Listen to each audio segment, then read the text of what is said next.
In August of 2015, 16-year-old Nacy Perez suddenly woke up in the middle of the night. She really needed to use the bathroom, and so she began carefully walking across the room as she moved towards the back of the house. Nacy lived in a town called La Entrada, which is located in one of the poorest and most dangerous countries in the world, Honduras. But despite the harshness of her reality, Nacy was pretty happy. She had recently married the boy she was in love with. His name was Rudy, and the two of them were both very excited about their first child, which was due in a matter of months. The next morning, Nacy's mother woke up first. Her name was Maria, and as she passed by the back door, she looked outside and she saw Nacy lying on the ground. And so Maria, she screams, she runs outside to her daughter, and she flips her over and she's looking at her, and Nacy is unresponsive and she's foaming at the mouth. And so at that point, Maria and the rest of Nacy's family would take Nacy to the local hospital,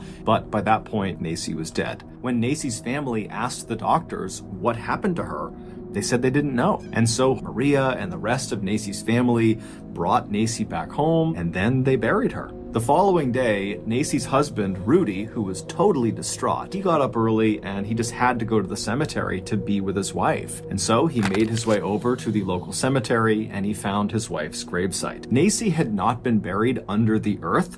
Instead, her gravesite was this kind of freestanding big cement block. And so Rudy finds Nacy's cement block and he leans up against it and he begins to quietly sob. But just seconds later, he would hear something in that cemetery that would cause him to go completely silent and sprint away.